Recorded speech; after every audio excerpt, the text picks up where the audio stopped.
Hi guys and welcome back to the channel Deepak Yadav Education. Welcome to the Daily Hindu News and Editorial Analysis of 12th of April 2024. तो guys आज है तारीख 12 अप्रैल 2024 और है Friday. देखेंगे आज के द हिंदू कंप्लीट न्यूज़पेपर को एनालाइज करेंगे। बट लेक्चर में आगे बढ़ने से पहले अगर आपको इस लेक्चर का पीडीएफ चाहिए तो क्या करना है, सबसे पहले डाउनलोड करना है टेलीग्राम, देन उसके बाद जाके सर्च बॉक्स में टाइप करना Deepak Yadav education UPSC. As you can see guys आपको ये वाला चैनल मिल जाएगा, उस पर क्लिक करना और जाकर इस चैनल को ज्वाइन कर लेना। यहाँ से आप डेली बेसिस पे इस लेक्चर के पीडीएफ को डाउनलोड कर पाओगे।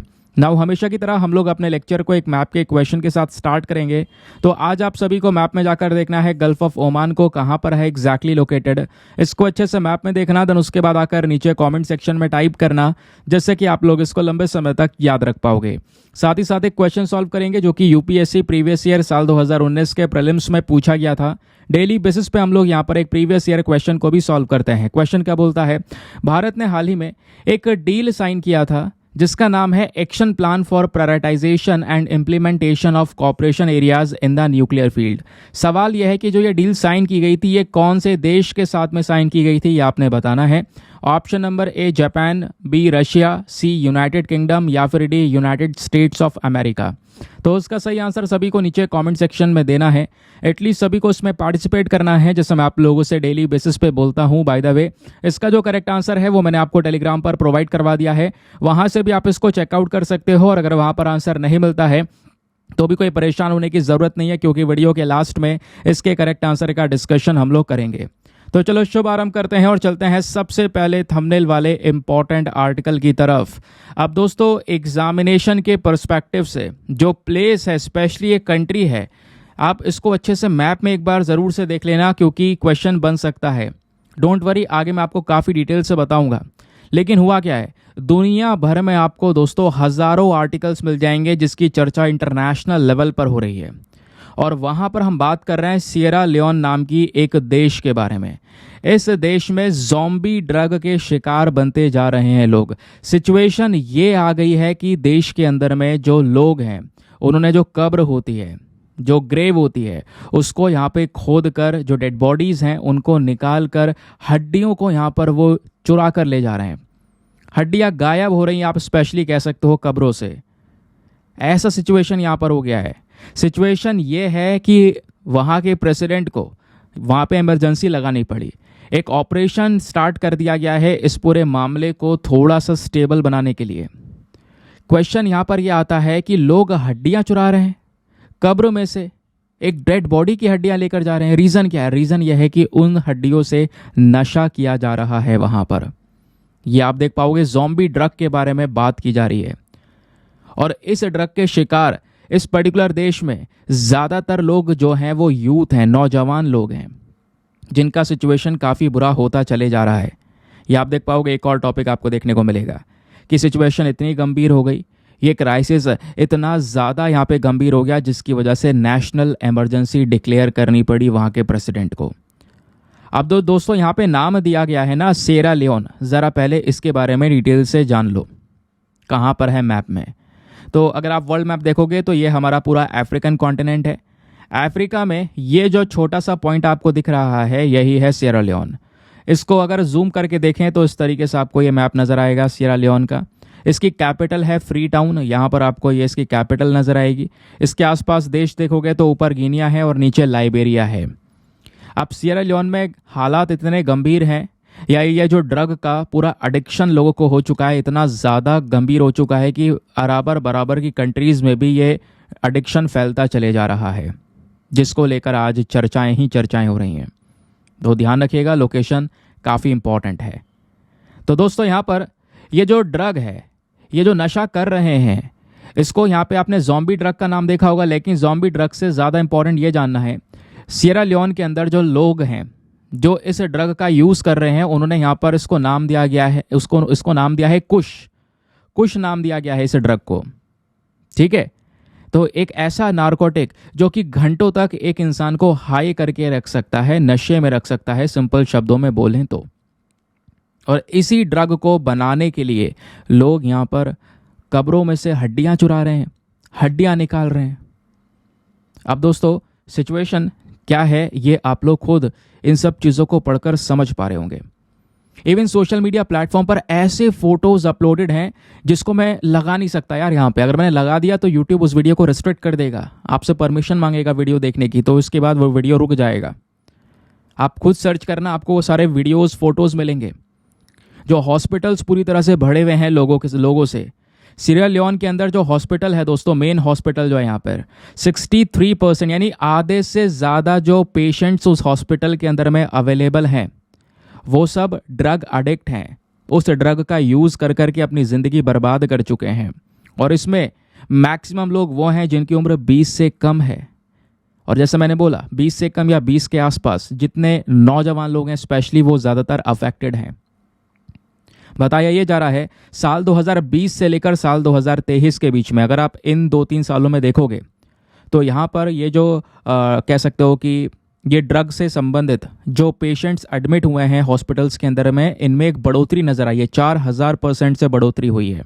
तो यानी कि ड्रग एडिक्शन भी चल रहा है, लोग मर भी रहे हैं, प्लस एडमिट भी हो रहे हैं। नाउ क्वेश्चन ये है कि आखिरकार ये ड्रग बन किस चीज़ से रही है, किससे बनती है? ह्यूमन बोन से। इंसान की हड्डी का इसमें यूज़ किया जाता है एक केमिकल के साथ। और वो केमिकल कौन सा है? वो है फेंटेनिल, कैनाबीस, डिसइंफेक्टेंट्स। ये केमिकल्स आपको देखने को मिलेंगे। इनमें अगर इंसान की हड्डी मिला दी जाए तो इससे ये जो ड्रग बनकर आएगा वो और ज़्यादा स्ट्रांग होगा, हार्ड ड्रग होगा जो लंबे समय तक एक इंसान को नशे में रख सकता है। तो इस बेसिस पर यहाँ पर ह्यूमन बोन्स को इसमें मिलाया जा रहा है। और ह्यूमन बोन्स कहाँ से निकाली जा रही हैं? कब्र में से खोद कर। तो ये जो ड्रग है दोस्तों, ये काफ़ी सस्ती मिलती है, ऐसा ही बताया जा रहा है। अगर आप देखोगे इस ड्रग का सिंगल जॉइंट जो है वो लगभग 5 लियोन्स का है, यानी अगर हम इंडियन रुपीज़ में बात करेंगे तो 19 रुपये का। डेली मेल की एक रिपोर्ट आई है, उस रिपोर्ट के अंदर ये मेंशन किया गया जो नौजवान लोग हैं वो एक दिन के अंदर 800, 900, 1000 रुपये तक खर्च कर रहे हैं इन ड्रग्स को परचेज करने में। तो इतने रुपए की ड्रग्स का कंजम्पशन कर रहा है एक इंसान एक पर्टिकुलर डे में। प्लस एक्सपर्ट्स ने यहाँ पर ये जो पूरा क्राइसिस है इसको देखते हुए ये बोला है कि ये सारी सिचुएशन हो रही है उसके पीछे का जो रीज़न है वो है देश के अंदर बेरोज़गारी। अनएम्प्लॉयमेंट रेट भी काफ़ी ज़्यादा यहाँ पर आपको देखने को मिल जाएगा। जो आज के समय पर इस देश में नौजवान हैं उसमें 60% लोग ऐसे हैं जिनके पास में कोई नौकरी नहीं है, बेरोज़गार हैं, डिप्रेशन में हैं, अलग अलग कंडीशंस की वजह से, क्योंकि देश की हालात जो लंबे समय से देश सुधर रहा होता है वो कंडीशन नहीं नज़र आई, देश लगातार ख़राब होता चला गया। हालांकि थोड़ा बहुत यहाँ पर पिछले कुछ सालों में इम्प्रूवमेंट हुआ है, बट अभी भी यहाँ पे हर एक इंडेक्स में देखोगे तो सीरिया लियोन सबसे नीचे वर्स्ट कंडीशन में आपको नज़र आएगा। यहाँ पे एक इंसान की जो मतलब कह सकते हो एवरेज ज़िंदगी होती है ना कि कितना जिएगा, वो भी बहुत कम है। ली स्टेज वाली कैटेगरी में इसको रखा गया है। 60 साल तक एवरेज ज़िंदगी एक इंसान की, जबकि इंडिया में देखोगे 72 है, या दूसरी और एडवांस कंट्रीज़ में देखोगे तो वो एवरेज लाइफ स्पान इंक्रीज़ हो जाता है। ठीक है, ये यहाँ पर बताया गया। अब कई सारी कंडीशंस हैं, क्राइसिस है जिसकी वजह से लोग डिप्रेशन में हैं, और डिप्रेशन को दूर करने के लिए वो यहाँ पर इन ड्रग्स की तरफ चले जाते हैं, जिसके बाद कुछ नहीं मिलता, केवल ड्रग एडिक्शन उनके अंदर में डेवलप हो जाता है, और वही नशा, वही लत एक इंसान को जान से मारती हुई नज़र आ रही है। ये रीज़न कहीं ना कहीं काफ़ी सारे नौजवानों के डेथ के पीछे का कारण बन चुका है। और किसी भी देश के लिए जो यूथ पॉपुलेशन है वो कितनी इंपॉर्टेंट होती है ये आपको पता है। आज हम चाइना का एग्जाम्पल ले रहे हैं, जापान का एग्जाम्पल ले रहे हैं। ये कंट्रीज़, इन देशों की सरकारें कितना फोकस कर रही हैं लगातार यहाँ पर पॉपुलेशन बढ़े, है ना, नए जो लोग हैं यहाँ पे कह सकते हो नए बच्चे पैदा हों स्पेशली यहाँ पर, जिससे कि जो यूथ की पॉपुलेशन है वो आने वाले समय पर इम्प्रूव हो। तो यूथ की पॉपुलेशन किसी भी देश के लिए बहुत ज़्यादा इंपॉर्टेंट है, स्पेशली उनकी इकॉनमी के लिए, क्योंकि उनका कंट्रीब्यूशन, उनकी एनर्जी, उनका पोटेंशियल ऑब्वियसली बात है सभी दूसरे ग्रुप ऑफ एजेस से ज़्यादा होता है। बट सिचुएशन क्या है वो मैंने आपके सामने सारी रिपोर्ट्स के अकॉर्डिंग सारा डेटा मेंशन करके रख दिया है। चलिए, उसके अलावा दोस्तों यहाँ पे जैसे मैंने स्टार्टिंग में बोला था कि इमरजेंसी लगा दी गई देश में, और इमरजेंसी के साथ साथ एक ऑपरेशन चलाया गया है जिसका नाम है ऑपरेशन ज़ीरो टॉलरेंस। इंपॉर्टेंट है, ध्यान रखिएगा, क्वेश्चन बन सकता है कि हाल ही में कौन से देश के अंदर में ऑपरेशन ज़ीरो टॉलरेंस को चलाया गया, या ये ऑपरेशन किस चीज़ से संबंधित है। तो ड्रग एडिक्शन को रोकने के लिए यहाँ पर इस प्रकार के ऑपरेशन को रेडी किया गया कि भैया इस प्रकार के डीलर्स के ऊपर में तुरंत रोक लगाई जाए। समझ गए? और जैसे मैंने बोला, अब भाई एक देश में है ये, इसके आसपास के जो देश हैं वहाँ पर भी एडिक्शन फैल रहा है। तो सीरिया लियोन से दो कंट्रीज बॉर्डर शेयर करती हैं, मैंने अभी आपको मैप में दिखाया था, गिनिया और लाइबेरिया। दोनों देशों में दोस्तों धीरे धीरे करके ये एडिक्शन बढ़ता चले जा रहा है। इवन गिनिया के अंदर में 10 लोगों की जान भी गई है रिसेंटली, ऐसा यहाँ पर बताया गया। तो ये हैं हाल हमारे अफ्रीका के कुछ कंट्रीज़ के। चलिए आगे आते हैं, लेकिन आगे बढ़ने से पहले एक इंपॉर्टेंट इन्फॉर्मेशन, अगर आप लोग हमारे पेड ग्रुप्स को ज्वाइन करना चाहते हो तो आपके पास में बढ़िया मौका है इसको ज्वाइन करने का। यहाँ पर आपको डेली बेसिस पे करंट नोट्स के पीडीएफ वगैरह प्रोवाइड करवाए जाते हैं। फॉर एग्जांपल जैसे आप देख पाओगे ये आर्टिकल्स हैं, इन आर्टिकल्स का प्रॉपर डिटेल्स निकाल के रिसर्च करके सारे इन्फॉर्मेशन नोट्स के फॉर्म में आपको ये डेटा प्रोवाइड करवाया जाता है। यानी करंट अफेयर के नोट्स बनाने की जो टेंशन है आपकी वो सारी खत्म हो जाती है, क्योंकि इस ग्रुप में सारे डिजिटल प्रिंटेड नोट्स आपको प्रोवाइड करवाए जाते हैं। जितने भी पीडीएफ होते हैं हिंदी इंग्लिश दोनों भाषाओं में होते हैं। सारा कंटेंट या सारे पीडीएफ इस ग्रुप में सिक्योर होते हैं दोस्तों, ये सबसे बड़ा बेनिफिट है। सिक्योर रहते हैं मतलब डेट वाइज पड़े हुए हैं, किसी भी तारीख का पीडीएफ उठाओ, पढ़ो, डाउनलोड करो, डिलीट कर दो, अनलिमिटेड ऑप्शंस अवेलेबल आपके पास में है। इसकी वजह से आपके पास में कोई स्टोरेज का इशू नहीं होगा, समझ गए। और इस ग्रुप को ज्वाइन करने का जो फी पेमेंट है वो भी बहुत मिनिमम है, just 499 for the life time access, या जब तक आपका सिलेक्शन ना हो जाए तब तक आप इतने अमाउंट में इस ग्रुप को ज्वाइन करके रख सकते हैं। बाकी दोस्तों बेनिफिट्स आपको लगातार मिलते रहेंगे और आपको लगेगा थोड़े समय बाद कि मेरा अमाउंट रिकवर हो चुका है। बाकी दोस्तों अगर आपको ग्रुप ज्वाइन करना है तो उसके लिए व्हाट्सएप पर जाना है। यहाँ पर आपको एक नंबर दिया गया है 8534873368, इस नंबर पर मैसेज कर देना कि हाँ I want to join this group. वहाँ पे आपको रिप्लाई मिलेगा, पेमेंट का प्रोसेस दिया जाएगा और पेमेंट के प्रोसेस से ज़्यादा इंपॉर्टेंट आपको डेमो वीडियो का लिंक भी दिया जाएगा। आप पूरे डेमो वीडियो को चेक कर सकते हैं, मुझे इस ग्रुप में क्या क्या मिल रहा है और किस तरीके से मैं ज़्यादा से ज़्यादा फ़ायदा उठा सकता हूँ और अपने आप को पूरी तरह से सेटिस्फाई करने के बाद में जाकर ये इन्वेस्टमेंट आप कर सकते हैं। बाकी दोस्तों प्लीज़ मेक श्योर क्या करो यार, वीडियो पे जो लाइक का बटन है उसको प्रेस कर दिया करो। 5000 लाइक्स का हमारा टारगेट होता है जिसको आप अचीव करवा सकते हैं। चलिए आते हैं अगली खबर पर। आज के ही द हिंदू अखबार में पेज नंबर 1 पर फ्रंट पेज पर आपको एक टॉपिक देखने को मिलेगा जिसको हम जीएस पेपर नंबर 3 इकोनॉमी के साथ में लिंक करेंगे। आज के अखबार के जो आर्टिकल्स हैं दोस्तों वो ज़्यादा इंपॉर्टेंट हैं और ऐसे आर्टिकल्स हैं जिसको लेकर ज़्यादातर यूपीएससी सवाल पूछ चुका है ना, ट्रेंड में रहता है। तो उस बेसिस पर मैं आपको बताने वाला हूँ, तो इकोनॉमी से लिंक कर पाओगे। बात यह है एडीबी का एक प्रोजेक्शन आया है। एडीबी क्या है? फर्स्ट ऑफ ऑल एडीबी है एशियन डेवलपमेंट बैंक, ध्यान रखिएगा। तो एशियन डेवलपमेंट बैंक ने अभी इंडिया की जो जीडीपी ग्रोथ है उसको आप प्रोजेक्शन किया है कि भाई इस साल भारत की जीडीपी 7% से ग्रो हो सकती है। ये यहाँ पर इनका एक प्रोडिक्शन है बस। और ऐसे कई सारी बॉडीज आती हैं जो अपना प्रोडिक्शन देकर चली जाती हैं और ये प्रेडिक्शन समय के हिसाब से बदलती रहती हैं जैसे जैसे इकोनॉमी के अंदर में चेंजेस होते चले जाएंगे, समझ गए। यहीं पर एशियन डेवलपमेंट बैंक ने एक सजेशन दिया है कि हमें अपना जो मैन्युफैक्चरिंग सेक्टर है उसको ज़्यादा बूस्ट करना है, तो उसके लिए हमें अपनी टैरिफ पॉलिसीज़ को थोड़ा सा सिंपल करना होगा। दोस्तों अलग अलग कंट्रीज़ के साथ में जो व्यापार हो रहा है वहाँ पर जो अलग चार्जेस जा रहे हैं उसको थोड़ा सिंप्लीफाई करना होगा जिससे व्यापार बढ़े, मैन्युफैक्चरिंग पर हम स्पेशली फोकस कर सकें। तो ये कुछ यहाँ पर स्पेशल फोकस करने होंगे जिससे कॉम्पिटिटिवनेस के अंदर में इंडिया आगे निकल पाएगा, जिसके बेसिस पर हमारी इकोनॉमी ग्रो कर पाएगी। तो अभी यहाँ पर ये फोरकास्टिंग है, बस खाली एक कह सकते हो आने वाले समय का एक कह सकते हो भविष्यवाणी की गई है कि हाँ इस साल इतने प्रतिशत से इकोनॉमी हमारी ग्रो कर सकती है।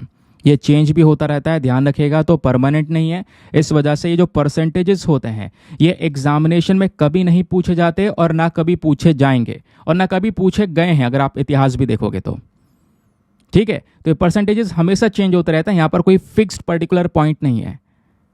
तो अगर अब एग्जाम के लिए कुछ पढ़ना है तो आप सिलेबस उठाओ, सिलेबस से लिंक करो। भाई सिलेबस में जीएस पेपर नंबर 2 में सीधा लास्ट वाले पॉइंट में लिखा हुआ है क्या? Important international institution. तो अगर इस वाले टॉपिक को देखें सिलेबस का तो वहाँ से आप इस आर्टिकल को लिंक करोगे और वो हमें ये दर्शाता है कि हमें इस आर्टिकल में से एशियन डेवलपमेंट बैंक के बारे में पढ़ना होगा। क्या पढ़ना होगा? आपके सामने ये 6 पॉइंट्स हैं, इसके अलावा कुछ मत पढ़ना, बस क्वेश्चन बनाकर यहाँ से तो यहीं से बनेगा। तो चलिए बात करते हैं एशियन डेवलपमेंट बैंक क्या है। एक रीजनल डेवलपमेंट बैंक है जिसको 1966 में बनाया गया था, यानी एक पर्टिकुलर रीजन को डिनोट करता है, जैसे यहाँ पर एशिया दर्शाया जा रहा है। आइए मैं आपको डिटेल से भी बताऊंगा। तो एशियन डेवलपमेंट बैंक के अंदर में टोटल 68 मेंबर्स है, ध्यान रखिएगा। 68 सदस्य इसके अंदर में देखने को मिलते हैं। क्या भारत इसका मेंबर है? जी बिल्कुल, भारत तो इवन इसका एक फाउंडिंग मेंबर है। अब क्वेश्चन यहाँ पर ये आता है कि एशियन डेवलपमेंट बैंक में क्या सारी कंट्रीज एशिया की ही आती हैं? ऐसा नहीं है दोस्तों। इस पर्टिकुलर बैंक के अंदर में 49 कंट्रीज जो इसकी मेंबर हैं वो तो एशिया की हैं और बाकी 19 कंट्रीज बाहर की हैं। ठीक है, तो 49 एशिया पैसिफिक की और इससे बाहर वाले रीजन से 19 कंट्रीज आती हैं। तो केवल एशिया को बिलोंग नहीं करता है। ये कंफ्यूज करने के लिए क्वेश्चन बन सकता है और ऐसा क्वेश्चन यूपीएससी कंफ्यूज करते हुए पहले पूछ चुका है, अभी दिखाऊंगा आगे। क्लियर? अब दोस्तों यहाँ पर ये जो बैंक है, इस बैंक का मेन मकसद क्या है कि जो पूरा एशिया और पैसिफिक वाला रीजन है, यहाँ पर सोशल और इकोनॉमिकल डेवलपमेंट को प्रमोट करना, कंट्रीज को सपोर्ट करना, लोन्स प्रोवाइड करवाना ताकि वो डेवलपमेंट को आगे बढ़ा सकें। यहीं पर बताया जा रहा है 31 दिसंबर 2019 तक अगर हम देखें तो इस पर्टिकुलर बैंक के 5 सबसे बड़े शेयर होल्डर्स हैं, यानी 5 ऐसे देश इनमें से जिनके पास में सबसे ज़्यादा ताकत है इस पर्टिकुलर बैंक में, या सबसे ज़्यादा शेयर्स हैं इस पर्टिकुलर बैंक के। वो 5 कंट्रीज कौन कौन सी हैं? नंबर 1 पर है यूएस, जिसके पास में यहाँ पर 15.6% शेयर्स हैं। उसके अलावा दूसरा यहाँ पर आपको देखने को मिलेगा जापान, इनके पास में 15.6% शेयर्स हैं। Then People Republic of China, then India and then Australia. तो भारत भी यहाँ पर इसमें आता है टॉप 5 कंट्रीज में जो उसके स्ट्रॉन्ग मेंबर्स हैं। और ध्यान रखिएगा, वनडे एग्जामिनेशन में आपसे पूछा जा सकता है एशियन डेवलपमेंट बैंक का हेडक्वार्टर कहाँ पर है? तो इसका हेडक्वार्टर है फिलीपींस के अंदर, जो मनीला नाम की जगह है वहाँ पर। ठीक है, अब देखिए ये आपके सामने क्वेश्चन यूपीएससी ने 2019 में एक सवाल पूछा। हालांकि यहाँ पर ये एशियन डेवलपमेंट बैंक को लेकर नहीं है, ध्यान रखिएगा, यह है एशियन इंफ्रास्ट्रक्चर इन्वेस्टमेंट बैंक को लेकर, AIIB को लेकर।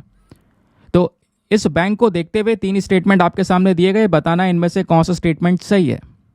पहला स्टेटमेंट बोलता है इस पर्टिकुलर बैंक में 80 से ज़्यादा कंट्रीज जो हैं, 80 से ज़्यादा जो मेंबर्स है वो इसका हिस्सा हैं। दूसरा स्टेटमेंट बोलता है इंडिया सबसे बड़ा शेयर होल्डर है इस पर्टिकुलर बैंक का। थर्ड स्टेटमेंट बोलता है कि जो पर्टिकुलर बैंक है इसके अंदर एशिया से बाहर का कोई दूसरा देश नहीं है, क्योंकि नाम यहाँ पर एशिया लिखा हुआ है तो एशिया से बाहर का कोई दूसरा देश नहीं है। तो इसको अगर आप लोग पढ़ोगे, इस इंफ्रास्ट्रक्चर बैंक के बारे में जानोगे, वैसे मैं इसको पढ़ा नहीं रहा हूँ, ये दूसरा टॉपिक है, बट मैं आपको बता दे रहा हूँ। तो यहाँ पर अगर आप देखते हो तो केवल पहला वाला ऑप्शन सही है, बाकी दोनों दूसरे गलत हैं। कि हाँ बिल्कुल इस पर्टिकुलर बैंक के अंदर में 80 से ज़्यादा मेंबर नेशंस है, तो first one is the correct one, that is why option number A correct है। बाकी ये दोनों गलत हैं। इंडिया सबसे बड़ा शेयर होल्डर नहीं है इसका।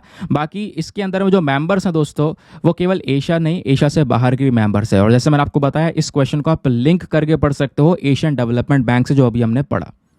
ठीक, चलिए एक और आर्टिकल, ये भी बहुत इंपॉर्टेंट है, आज ही के अखबार में है, पेज नंबर 3 या 4 पर आपको मिल जाएगा। ये जीएस पेपर नंबर 3 एनवायरमेंट के पॉइंट ऑफ व्यू से आप इसको लिंक कर पाओगे। बात यह है जो वायनाड वाइल्ड लाइफ सेंचुरी है केरला के अंदर में, यहाँ पर एक भयंकर आग लगी कल। और ये जो आग है दोस्तों 100 हेक्टेयर के एरिया में यहाँ पर लग चुकी थी। और इस पूरे एरिया को यहाँ पर जहाँ जहाँ पे आग लगी इसने डैमेज कर दिया, डिस्ट्रॉय कर दिया। ये जो पूरा इंसिडेंट है ये सुबह 10:30 बजे के आसपास रिपोर्ट किया गया। और फिर उसके बाद ये आग ऐसी जलती रही। इसको बुझाते बुझाते शाम 4:30 बज गए दोस्तों। 4:30 बजे जाकर यहाँ पर इस आग को बुझा पाए हैं सब लोग मिलकर। कई सारे लोग यहाँ पर सामने आ गए थे इस आग को बुझाने के लिए, अदरवाइज ये फिर फैलती चली जाती है अगर यहाँ पर इसको कंट्रोल ना कर पाते हम। तो ये धीरे धीरे फैल चुकी थी, कई सारे एरियाज में यहाँ पर बढ़ गई थी, क्योंकि 100 हेक्टेयर्स यहाँ पर कोई मजाक नहीं है। 100 हेक्टेयर तक की ज़मीन का जो जंगल है वो बर्बाद हो गया है, डिस्ट्रॉय हो गया है इस आग की वजह से, जिस वजह से यहाँ पर अभी चर्चा हो रही है वायनाड वाइल्ड लाइफ सेंचुरी की। अभी मैं आपको बताऊंगा इसके बारे में। लेकिन दोस्तों ध्यान रखिएगा, ये जो आग लगी ना, इस आग लगने की वजह से जो इस सेंचुरी में रबर प्लांटेशन होता है, रबर आपको पता है ना, एक पेड़ से निकाला जाता है लेटेक्स, उसके बाद उसको इकट्ठा करके रबर बनाया जाता है। तो वो जो रबर के पेड़ हैं वो यहाँ पर जल गए, जिसकी वजह से सीधा सीधा असर जो है हमारी रबर इंडस्ट्री पर पड़ेगा, जो कि ऑलरेडी सफ़र कर रही है इस साल।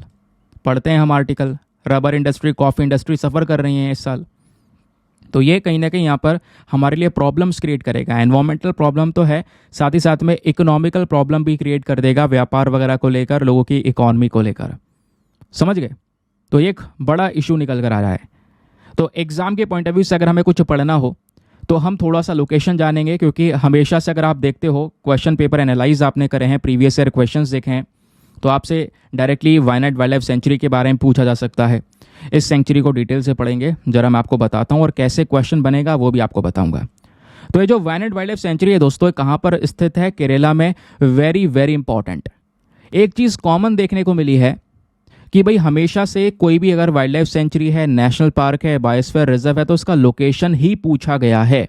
ये चीज़ कॉमन हमें नजर आई है। तो पहली बात इसको तो याद रखना है कि ये केरला में लोकेटेड है, समझ गए। और दूसरा इंपॉर्टेंट बात, ये जो पूरी सेंचुरी है ना दोस्तों, ये हमारे नीलगिरी बायोस्फीयर रिजर्व का हिस्सा है। तो नीलगिरी बायोस्फीयर रिजर्व एक बहुत बड़ा रिजर्व है जिसके अंदर कई सारी वाइल्ड लाइफ सेंचुरी, कई सारे पार्क्स वगैरह भी आते हैं, आगे मैं आपको बताऊंगा। तो दोस्तों ये जो वायनाड वाइल्ड लाइफ सेंचुरी है, जैसे मैंने बोला, ये हमारे नीलगिरी बायोस्फीयर रिजर्व का हिस्सा है। यहाँ से एक नदी बहती है, काबिनी नदी। काबिनी नदी जो कि खुद कावेरी नदी की एक सहायक नदी है, वो इस पूरे सेंचुरी से बहती हुई आती है। और वायनाड वाइल्ड लाइफ सेंचुरी को देखोगे तो यहाँ पर अलग अलग प्रकार के प्लांट्स और एनिमल्स की स्पीशीज पाई जाती हैं। प्लांट्स में बात करेंगे तो जैसे west coast semi evergreen forest आपको देखने को मिलेगा, यूकेलिप्टस के पेड़ आपको नजर आएंगे। एनिमल्स की बात करेंगे तो elephant, gaur, tiger, panther, sambar, spotted deer, barking deer, इस प्रकार के जो एनिमल्स है वो यहाँ पर नजर आते हैं। अब दोस्तों यहाँ पर हम पढ़ रहे थे, जिसमें हमने पहली लाइन में ये पढ़ा कि Wayanad wild life century Kerala में तो है लेकिन नीलगिरी बायोस्फीयर रिजर्व का हिस्सा है। तो हमें यहाँ पर जानना होगा ये नीलगिरी बायोस्फीयर रिजर्व कितना बड़ा है आखिरकार। तो दोस्तों नीलगिरी बायोस्फीयर रिजर्व की जब बात करते हैं तो ये रिजर्व केरला और तमिलनाडु के बीच में फैला हुआ है, 2 स्टेट्स में फैला हुआ है, आप ऐसा कह सकते हो। इनका मतलब इस बायोस्फीयर रिजर्व का जो मेजर हिस्सा है वो केरला तमिलनाडु में है, ठीक है। यहाँ पर इस पूरे बायोस्फीयर रिजर्व में कई सारे प्रकार की जो ट्राइबल पॉपुलेशन है वो देखने को मिलती है, जिसमें तोडाज हैं, कोटास हैं, एरुलाज हैं, कुरुम्बाज हैं, पनियाज हैं, अदियान्स हैं, है ना, एदानंद हैं, अलार है, मलायन है। ये सारे के सारे वो ट्राइबल ग्रुप्स हैं, वो जनजातियों की कम्युनिटी हैं जो इस पर्टिकुलर रिजर्व में रहती हैं। प्लस एक बात और, सबसे इंपॉर्टेंट पॉइंट अभी तक का इस पूरे आर्टिकल में, वो क्या है? जो नीलगिरी बायोस्फीयर रिजर्व है दोस्तों, जैसे मैंने बोला, इसके अंदर में कई सारे और भी पार्क्स वगैरह आते हैं। जरा क्या क्या आता है जरा ये देखो। तो नीलगिरी बायोस्फीयर रिजर्व में सबसे पहला आता है मुदुमलाई वाइल्ड लाइफ सेंचुरी, वो भी इसी रिजर्व में है। वायनाड वाइल्ड लाइफ सेंचुरी अभी पढ़ी चुके हैं, ये भी इसी रिजर्व में है। फिर उसके अलावा बंदीपुर नेशनल पार्क इसी में है, नागरहोल नेशनल पार्क ये भी इसी रिजर्व में है, मुकुर्ती नेशनल पार्क ये भी इसी रिजर्व में है, और साइलेंट वैली ये भी इसी रिजर्व में है। चाहो तो नोट डाउन कर लो, कुछ पढ़ो या मत पढ़ो, ये 3 पॉइंट ध्यान रखने हैं। ऐसा मैं क्यों बोल रहा हूँ? क्योंकि आप प्रीवियस ईयर क्वेश्चंस को एनालाइज करो। ये देखो आपके सामने एक बड़ा एग्जाम्पल, 2019 का यूपीएससी का क्वेश्चन। पहले मैं आपको एक लोकेशन दिखा देता हूँ। ये अपना नीलगिरी बायोस्फीयर का रिजर्व का लोकेशन है। ये सारे के सारे जो पार्क्स हैं, सेंचुरीज हैं, वो इस रिजर्व में आती हैं। अब देखो 2019 का यूपीएससी का सवाल देखना क्या था। सवाल ये था, which of the following are in Agasthyamala biosphere reserve, कि भाई अगस्थ्यमला बायोस्फीयर रिजर्व में क्या क्या चीज़ें आती हैं। डायरेक्ट ये क्वेश्चन पूछा गया। तो इसका सही उत्तर क्या था? Option number A, Neyyar, Peppara, Shendurney wild life sanctuary, Kalakad, Mundanthurai tiger reserve. ये आता है अगस्थ्यमला बायोस्फीयर रिजर्व में। अगर आपने पता होगा, ये कुछ नाम ध्यान रखे होंगे, तो अगर कोई ऐसा क्वेश्चन आपके सामने मिला तो आप उसको आराम से सॉल्व कर पाओगे। क्योंकि ऑब्वियस ही बात है, हम कैसे ट्रेंड को एनालाइज कर सकते हैं। अगर प्रीवियस ईयर क्वेश्चंस हैं, यूपीएससी ने इस तरीके से पूछे हैं, तो उसी को तो एनालाइज करके हम क्या कर सकते हैं, क्वेश्चन से डेवलप कर सकते हैं, है ना। अपनी तैयारी को कर सकते हैं कि हाँ भाई ऐसा ट्रेंड चलता है, ऐसे क्वेश्चन बनते हैं, समझ गए। तो ये सिलेबस के पॉइंट ऑफ व्यू से इंपॉर्टेंट है। तो आपको इस तरीके से अपने करंट अफेयर्स को, अपने न्यूज़ आर्टिकल्स को अपने सिलेबस के साथ में लिंक करना होगा। अब देखो सबसे बड़ा एग्जाम्पल, एक और आर्टिकल, ये आज के न्यूज़पेपर में हमारे टेक्स्ट एंड कॉन्टेक्स्ट पर आपको लोकेटेड देखने को मिलेगा, ठीक है। तो टेक्स्ट एंड कॉन्टेक्स्ट हमेशा आता है। जैसे आज फ्राइडे, तो फ्राइडे में एडिटोरियल कम आते हैं, बट एडिटोरियल है इंपॉर्टेंट, आज भी है, अभी मैं डिस्कस करूंगा आगे। बट उससे पहले ये आर्टिकल डिस्कस करते हैं, जिसको आप साइंस एंड टेक के साथ में ज़रूर से लिंक कर पाओगे। और साइंस एंड टेक के अंदर भी एक पोर्शन है स्पेस एंड टेक्नोलॉजी का, वहाँ के पॉइंट ऑफ व्यू से इंपॉर्टेंट आर्टिकल है। तो इसरो का 0 ऑर्बिटल डेब्रिस माइलस्टोन अभी सक्सेसफुली कंडक्ट किया गया। तो इसरो का एक बहुत बड़ा अचीवमेंट हमने देखा है, जिस वजह से ये न्यूज़ में है। हुआ क्या, इसरो ने अभी अपना PSLV, that is polar satellite launch vehicle C58, तो ये 58वां इसने PSLV अभी इसरो ने लॉन्च किया, अपना रॉकेट लॉन्च किया। उस रॉकेट के माध्यम से हम लोगों ने एक्सपोसेट सैटेलाइट को लॉन्च किया था, जिसका काम था एक्सरे को स्टडी करना, ठीक है। अब दोस्तों यहीं पर बोला जा रहा है जो ये PSLV है, ये जो रॉकेट है, ये जो व्हीकल है जिससे हम सैटेलाइट को अंतरिक्ष में लॉन्च करते हैं, इस रॉकेट में एक नई चीज़ ऐड कर दी गई है जिसका नाम है पोयम। क्या नाम है? POEM। ये कविता वाला पोयम नहीं है, ये पोयम दूसरा है। ठीक है, इस पोयम को अगर आप देखोगे तो बहुत कुछ है। इसकी फुल फॉर्म है PSLV ऑर्बिटल एक्सपेरिमेंटल मॉड्यूल। एक बार चेक कर लेना, आगे मैं देख के बताता हूँ, वैसे शायद यही है। ठीक है, तो PSLV ऑर्बिटल एक्सपेरिमेंटल मॉड्यूल, यहाँ पर इसकी फुल फॉर्म है पोयम की। समझ गए? तो ये जो पोयम है, एक नया प्लेटफॉर्म ऐड हो चुका है रॉकेट में, और इसको ऐड करने से बहुत सारे फायदे हमारे सामने नजर आ रहे हैं और बहुत सारे जो चैलेंजेस हैं दुनिया के सामने, वो चुनौतियां खत्म होती हुई नजर आ रही हैं। तो इस पूरे आर्टिकल में ये समझाया गया है पोयम क्या है, पोयम 3 ने क्या अचीव कर लिया है, ये इंपॉर्टेंट क्यों है, और इससे कैसे डेब्रिस से डील किया जा सकता है। अब एक एक पॉइंट को आओ तितर तितर बरतर करके यहाँ पे पढ़ते हैं, इसको फैला फैला के पढ़ते हैं। अब दोस्तों यहाँ पे आप अगर देखोगे तो बहुत पहले भी इसको लेकर आर्टिकल पब्लिश हो चुके हैं, है ना। 2021 में, 2022 में, 2023 में, ना फाइनली 2024 में हर बार इसकी चर्चा हुई है। जो हमने PSLV का 55वां रॉकेट यहाँ पे लॉन्च किया था ना, उससे ही हम लोग यहाँ पर इसका डिस्कशन कर रहे हैं। वहाँ पे भी हम लोगों ने इस प्रकार के प्लेटफॉर्म को ऐड किया। अब पोयम, हाँ फुल फॉर्म यही है, PSLV ऑर्बिटल एक्सपेरिमेंटल मॉड्यूल, ये इसकी फुल फॉर्म है पोयम की। ये काम कैसे करेगा, इसरो इसको क्यों लेकर आया, कैसे ये हमारी जो अंतरिक्ष के अंदर में कचरा है उससे निपटने का काम कर सकता है, आओ मैं आपको बताता हूँ। अब दोस्तों जैसे आज अगर हम, मतलब अभी पोयम वगैरह सब कुछ छोड़ दो, बिल्कुल बेसिक पर चल रहे हैं। मान लो जैसा हमें अगर कोई रॉकेट लॉन्च करना हो, polar satellite launch vehicle launch करना हो, तो इसके अंदर में 4 स्टेज होती हैं रॉकेट में। ये आप देख पाओगे, पहला स्टेज नीचे की साइड में है। ठीक है, ये हो गया अपना स्टेज 1, ये लिखा हुआ है। ये स्टेज 2 हो गया, फिर ये स्टेज 3 हो गया, एंड देन ये हो गया हमारा स्टेज 4। 4 स्टेजेस वाला रॉकेट है कि नहीं है। अब दोस्तों होता क्या है, जब इस रॉकेट से हम किसी सैटेलाइट को लॉन्च करते हैं तो सैटेलाइट हम कहाँ पे रखते हैं? रॉकेट के जस्ट ऊपर, मुंह पर, है ना। और इसके नीचे जो ये पूरे अलग अलग पूरा यहाँ पे डब्बे डब्बे स्टेजेस बनाए गए हैं, इसमें सब में फ्यूल है। क्योंकि ऑब्वियस ही बात है भाई, हमें इतना ऊपर अंतरिक्ष में ले जाकर इतने भारी सामान को लॉन्च करना है, तो इसके लिए ताकत भी तो चाहिए रॉकेट में, क्योंकि ग्रेविटी अपनी ताकत लगा रही है नीचे खींचने में। हमें ग्रेविटी के अगेंस्ट काम करना है, तो हमें बहुत ज़्यादा एनर्जी चाहिए होगी रॉकेट को ऊपर भेजने के लिए। तो इसमें यहाँ पर बूस्टर्स, उसके अलावा फ्यूल टैंकर्स आपको देखने को मिलते हैं। तो जब रॉकेट अंतरिक्ष में जाता है ना, तो जाते जाते इसके जो स्टेजेस हैं धीरे धीरे नीचे वाले, वो खुलकर गिरने लगते हैं। जैसा आप देख पाओगे, ये सूत समेत रॉकेट है PSLV का।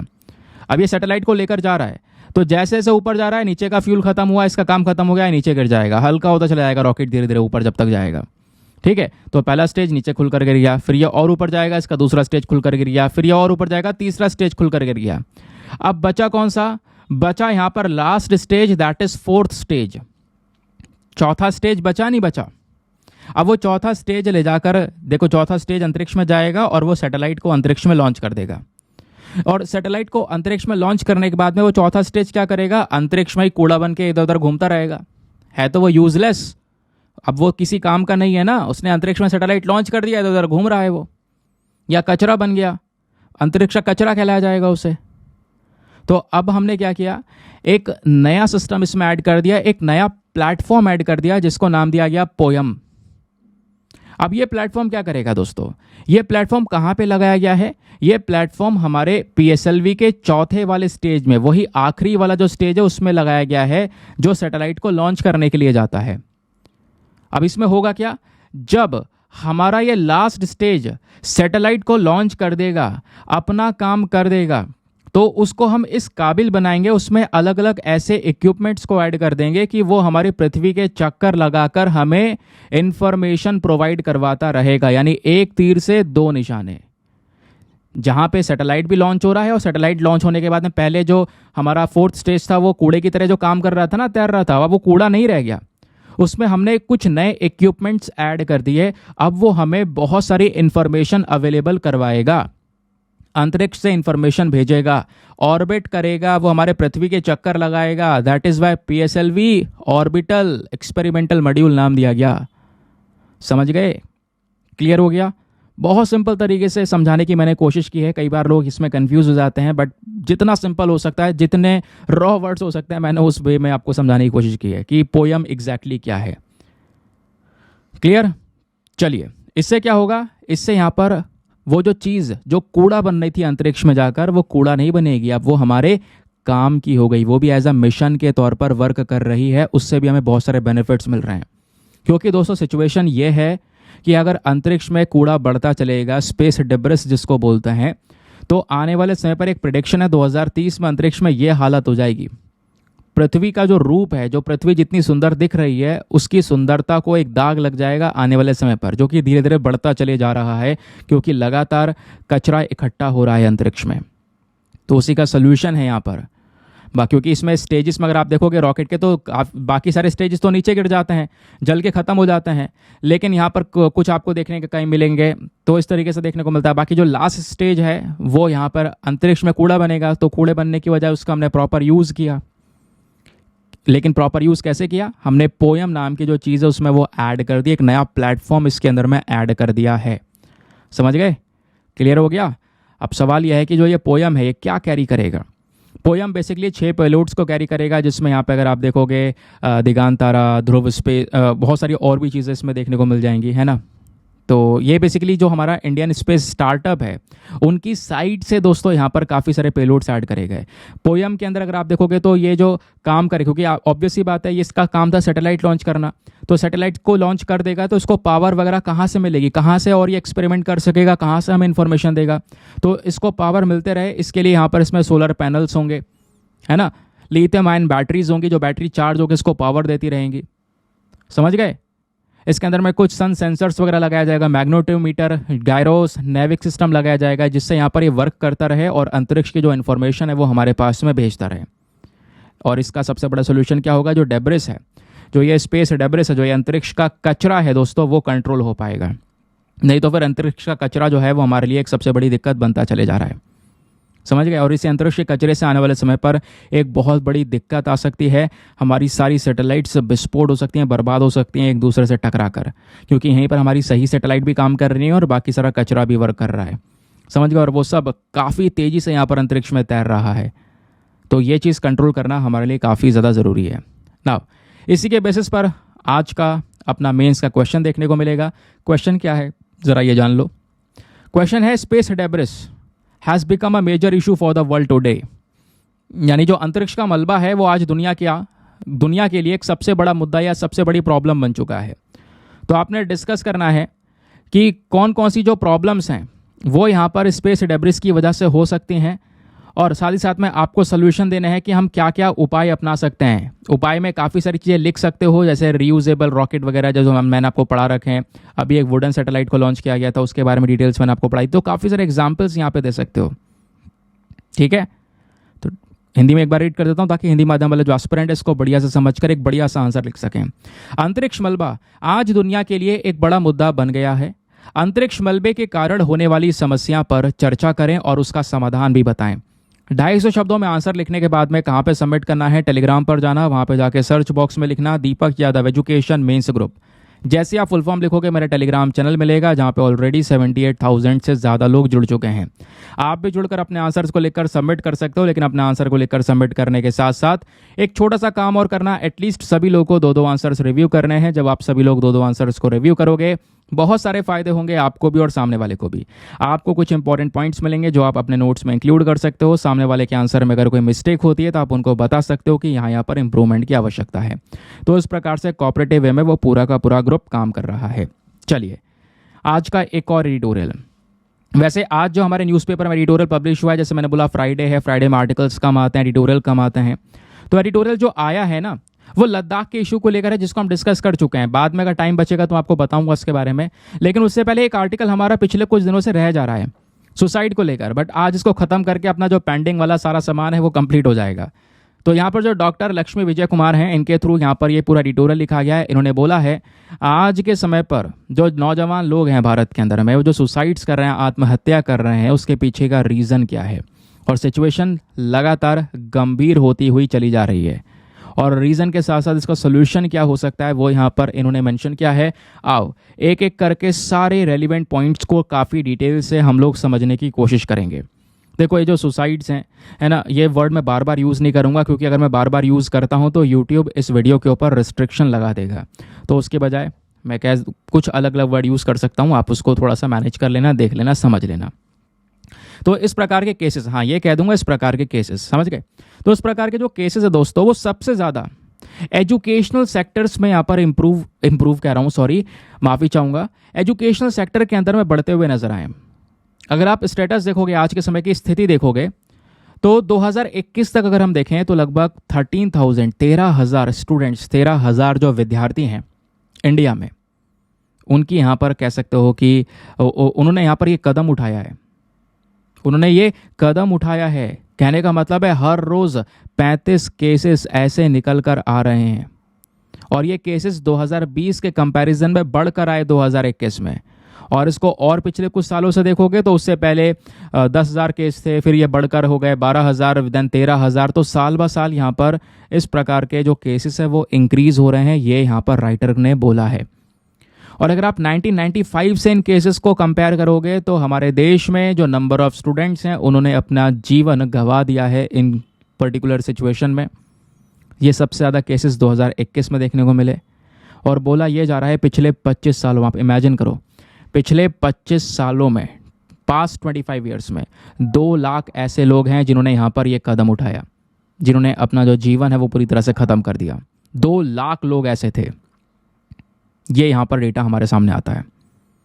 फिर कुछ और हमारे डेटा आते हैं, स्टैटिस्टिक्स आती हैं, उसमें मेंशन किया गया महाराष्ट्र यहाँ पे आपको 2021 में हाईएस्ट नंबर पर नज़र आएगा। फिर मध्य प्रदेश है, तमिलनाडु है, ये वो स्टेट्स है जहाँ पर ये केसेस सबसे ज़्यादा हमको नज़र आ रहे हैं।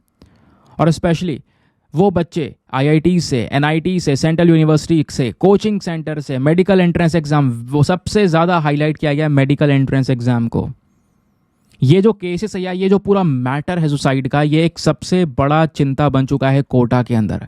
और कोटा के हाल ही के काफ़ी सारे केसेस हमने देखे ही जो सामने निकल कर आए। और पता है सिचुएशन इतनी गंभीर हो चुकी है कि कोचिंग सेंटर ने जो बालकनी वगैरह है, हॉस्टल्स वगैरह बच्चों को प्रोवाइड करवाया जा रहा है, वहाँ पर सेफ्टी के लिए रेलिंग पर जो सारे जाल वगैरह हैं वो सब लगवा दिए हैं, है ना, जाल वगैरह लगवा के उसका जो इंफ्रास्ट्रक्चर है वो इम्प्रूव कर रहे हैं। जबकि बच्चे की मेंटल हेल्थ पर काम करना चाहिए, क्या कमियां हैं उस चीज़ को देखना चाहिए कि बच्चे ऐसा कदम उठा क्यों रहे हैं। बोला जा रहा है जनवरी 2023 तक अगर आप देखोगे तो 22 बच्चे ऐसे हैं जिन्होंने कोटा में अपनी जान गंवाई 2022 से। फिर ऐसे केसेस लगातार इंक्रीज हुए हैं दोस्तों। अब राइटर यहां पर यह बताती हैं कि आखिरकार इसके पीछे के कारण क्या है, मेन रीजन क्या है। तो सबसे पहला रीजन है एकेडमिक प्रेशर।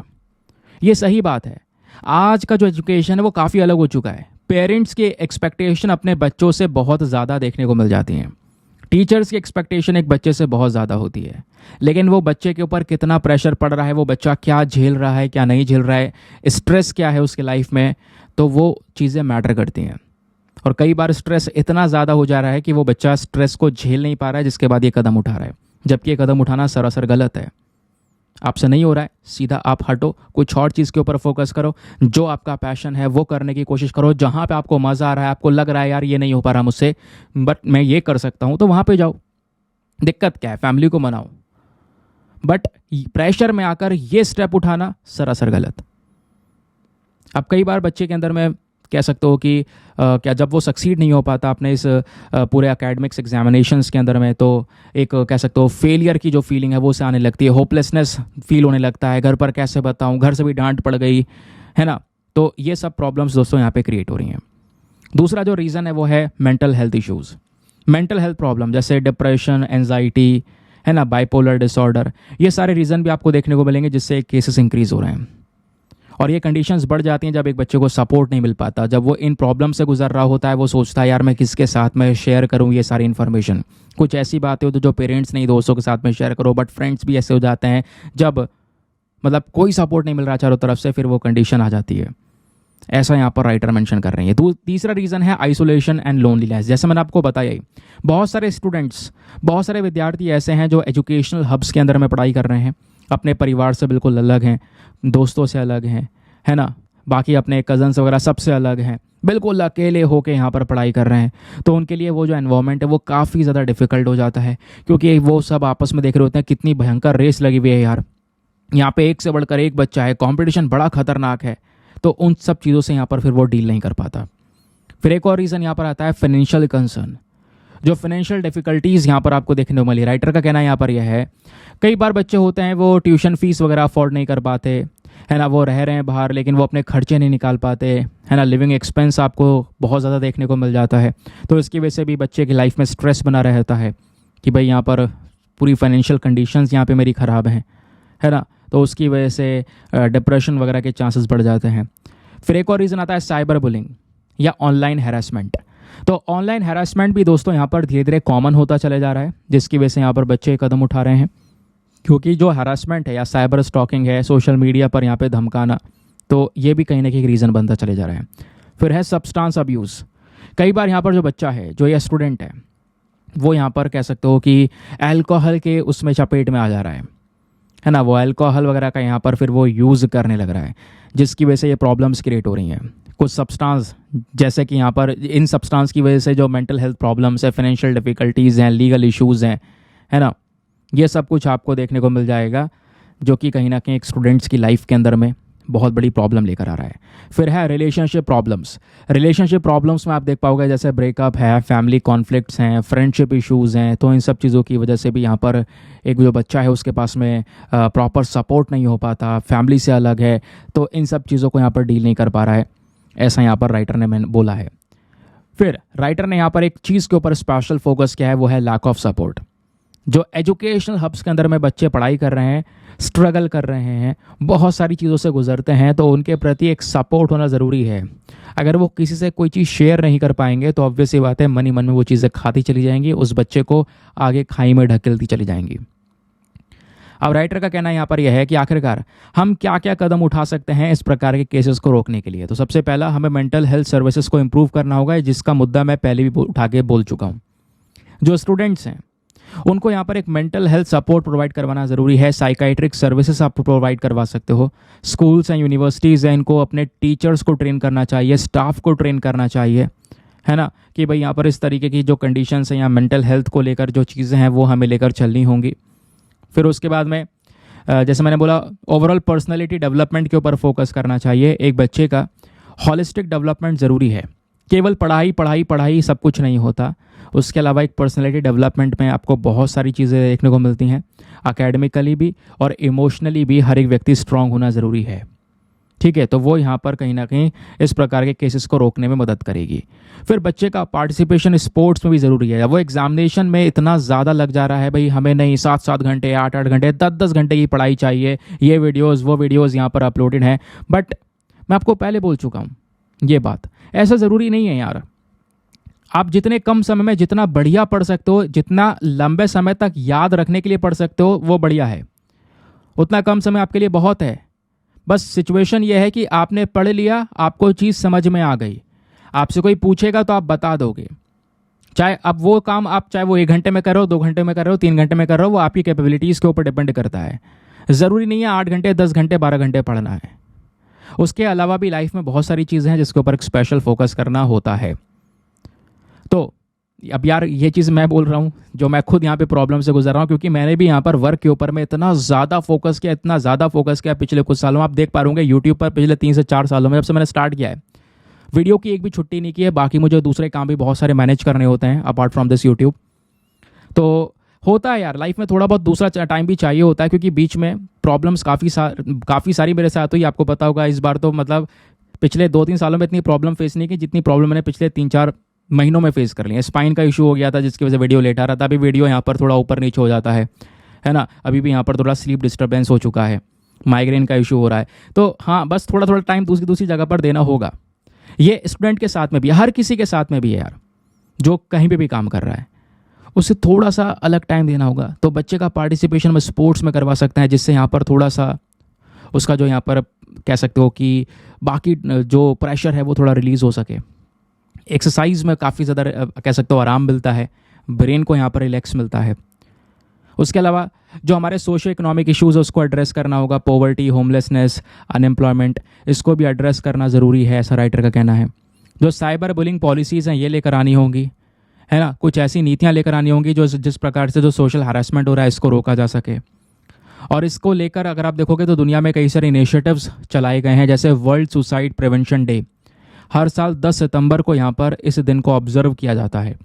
एक अवेयरनेस फैलाया जाता है।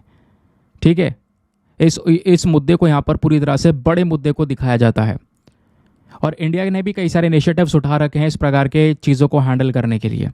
जैसे मेंटल हेल्थ केयर एक्ट है हमारे पास में 2017 का। ये एक mental health care service provide करवाने की बात करता है उस व्यक्ति को जो मेंटल इलनेस से गुजर रहा है। फिर किरण इनिशिएटिव के बारे में आपने सुना होगा, 24 घंटे यहाँ पर ये टोल फ्री लाइन अवेलेबल है। जिस भी व्यक्ति को कुछ ऐसे थॉट्स आ रहे हैं, सुसाइडल थॉट्स आ रहे हैं, स्ट्रेस डिप्रेशन हो रहा है, वो यहाँ पर कॉन्टैक्ट कर सकता है। मनोदर्पण इनिशिएटिव, ये मिनिस्ट्री ऑफ एजुकेशन का एक इनिशिएटिव है जो आत्मनिर्भर भारत के तहत स्टार्ट किया गया। ये इनिशिएटिव वो था जो कि यहाँ पर फैमिली मेम्बर्स, स्टूडेंट्स, टीचर्स सभी को सपोर्ट कर रहा था, उनके मेंटल हेल्थ को लेकर सपोर्ट कर रहा था, स्पेशली कोविड-19 के समय पर। ठीक है, ये बात क्लियर हो गई दोस्तों। नाउ आगे आते हैं नेक्स्ट आर्टिकल पर। अब जो अगला एडिटोरियल है यहाँ पर राइटर ने लद्दाख वाले इशू के बारे में डिस्कस किया हुआ है। यूट्यूब पर ऑलरेडी मैंने वीडियो बना के डाल रखा है। आपको करना क्या है, यूट्यूब पर जाना है, लद्दाख इशू लिख देना या लद्दाख प्रोटेस्ट कुछ ऐसे लिख देना, बाय दीपक यादव एजुकेशन डाल देना, आपको मेरा वीडियो मिल जाएगा। ये वही सारी सिमिलर चीज़ें हैं जो उस वीडियो में एक्सप्लेन की गई हैं, तो कुछ भी एक पॉइंट भी अलग नहीं है, तो आप वहाँ से देखकर इस चीज़ को पढ़ सकते हो। तो आज के न्यूज़पेपर में बस कुछ यही आर्टिकल्स थे एग्ज़ाम के लिए जो रेलिवेंट थे, वो मैंने आपके सामने काफ़ी डिटेल से और एग्ज़ाम में कैसे हेल्प कर सकते हैं उस तरीके से मैंने यहाँ पे आपके सामने प्रेजेंट किया है। बाकी आते हैं प्रीलिम्स वाले क्वेश्चन पर। 2019 का क्वेश्चन था कि भारत ने एक डील साइन की है, action plan for prioritisation and implementation of corporation areas in the nuclear field. ये कौन से देश के साथ में साइन की गई ये डील है, तो इसका सही उत्तर है ऑप्शन नंबर बी, रशिया। ठीक है, नाउ इसी के साथ में करते हैं लेक्चर को समाप्त और मिलते हैं आप लोगों से अगले वीडियो में। आज के लिए bye bye, have a nice day, thank you and जय हिंद।